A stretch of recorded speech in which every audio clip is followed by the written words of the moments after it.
Welcome to Triumph IAS. It's a daily mains practice question and answer series. This program is exclusively designed for UPSC CSE aspirants. In this video discussion, we will discuss UPSC CSE mains previous 25-year questions. Question number 1. Examine how the decline of traditional artisanal industry in colonial India crippled the rural economy. Let's start with the introduction of the answer. Before the advent of colonialism in India, the country was center of industrial activities in the world. India's rural economy thrived and agriculture and handicrafts supplemented each other. The main body of the answer should be number 1. The British gradually annexed the princely states one after another. The courts in India employed a large variety of people including painters, craftsmen, poets, folk artists, priests, etc. Number 2.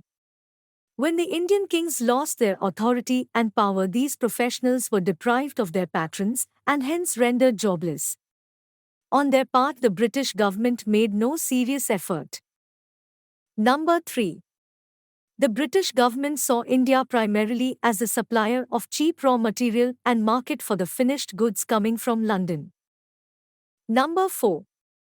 Therefore, they systematically destroyed the rural economy by adopting policies that discouraged the local artisans and favored big industrialists who entered into contracts with the East India Company. Number 5. England pursued a biased policy to deindustrialize India. While Indian goods were subjected to high tariffs in the European market, the British goods gained duty-free access into the Indian markets. Number 6. The traditional weekly has-based barter system declined and traditional artisans found it difficult to get buyers for their produce. Number 7. Deprived of their traditional occupations, the artisans fell back to the land for livelihood, which tremendously increased both dependency and pressure on the land. Also, farmers were forced to grow what suited the British demands. For example, in Bihar and Bengal, farmers were forced to grow indigo at large scale. Number 8. The people were left into the vicious cycle of extreme poverty. Major cottage industries like textile, leather, oil, pottery, etc. were ruined and no alternative source of production was set up in India. Conclusion of the answer is: the outcome of destroying the traditional artisanal industry was that one self-sufficient village economy got transformed into an agricultural colony which was supposed to fuel the growth of British economy for next few centuries. Question number 2. India and USA are two large democracies. Examine the basic tenets on which the two political systems are based. Let's start with the introduction of the answer. Article 239A gives Delhi a special constitutional status. The Supreme Court recently held that the Lieutenant Governor is bound by the aid and advice of the Delhi government. The main body of the answer should be: the court ruled that apart from issues pertaining to land, police and law and order, the elected government of the city-state would have primacy over the Lieutenant Governor, LG, and that the LG does not have independent decision-making power and is bound by the aid and advice of the elected government. Significance of the SC verdict. 1. The verdict will end long-standing tussle between the LG and the Delhi government. The judgment clarifies that an elected government cannot be undermined by an unelected administrator. 2. It will set a precedent to hamper any authoritarian use of power by constitutionally appointed authorities in the future. 3. The SC verdict is significant in the sense that it emphasized on pragmatic and collaborative federalism. Also, the ruling expanded the democracy in the Union territories. Besides Delhi, the ruling is also likely to have an effect on Puducherry. 4. Clearly, the Supreme Court's Constitution bench corrected the anomalies of the Delhi High Court verdict, which declared that the only decision-making body in Delhi would be the LG. 5. Since the judgment does not specify the occasion when the LG could intervene and block a decision taken by Delhi's Council of Ministers, it is open for interpretation, and the issue could lead to another tussle between the Delhi government and bureaucracy.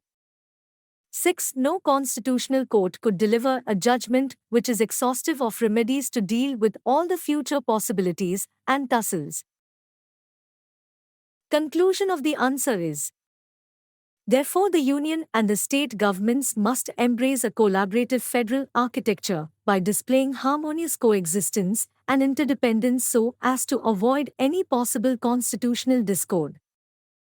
Question number 3. Religious indoctrination via digital media has resulted in Indian youth joining the ISIS. What is ISIS and its mission? How can ISIS be dangerous for the internal security of our country? Let's start with the introduction of the answer. Social media platforms like Twitter, YouTube, Facebook are extremely powerful platforms whereby people can stay connected and up to date with the current trendings of the world. Consequently, they have also become popular means for extremist groups like the Islamic State to create a hostile environment by which people can be radicalized and targeted to further their missions. The main body of the answer should be: 1. The group is known for its heavy usage of internet and social media tools. Moreover, the ability of the group to convey their messages using a few Indian regional languages, namely Hindi, Tamil and Urdu as subtitles, make the recruitment process easier. 2. Former Indian security officials cite the intelligence bureaus, IB, Operation Chakravyuh as India's main response to Islamic State's growing online threat. Starting in late 2014, IB officers reportedly posed as Islamic State recruiters on Twitter, communicating with hundreds of Indian youth who intended to join the Islamic State. 3. Although India's Ministry of Home Affairs estimates that only 75 Indians have joined ISIS, the Islamic State is growing faster in India than many realize.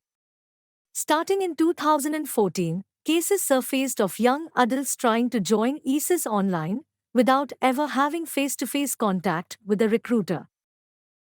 ISIS and its mission. The Islamic State, IS, also known as the Islamic State in Iraq and Syria, ISIS or ISIL, is a Salafi jihadist militant organization in Syria and Iraq whose goal is the establishment and expansion of a caliphate based on its extreme interpretation of Islam and Sharia. The ISIS threat to India. 1. ISIS displayed its interest in India since 2014, but the same was limited to recruiting fighters for its jihad to establish a caliphate in Iraq and Syria. 2. India, with an estimated 35 crore internet users, large Muslim population, hostile Muslim neighbors, and inherent internal fault lines, was considered as an ideal fertile ground for luring Muslim youth through its online propaganda.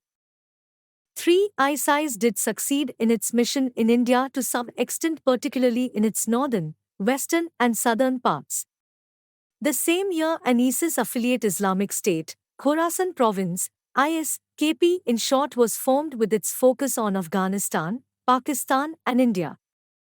4. Based initially in FATA area of Pakistan, it subsequently shifted base to Afghanistan.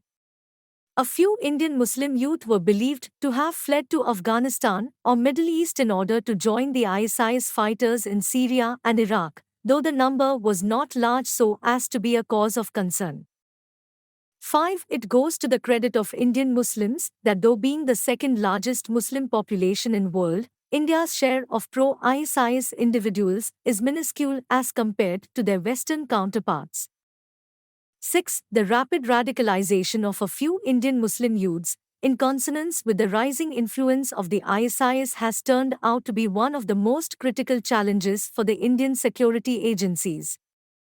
Interestingly, unemployment or poverty is not the only factor attributed to joining the ISIS, but youths with proper educational backgrounds and from middle-income families are increasingly enticed towards this dreaded phenomenon. The conclusion of the answer is: the threat can be tackled effectively by consistent activities by Indian defense and security agencies.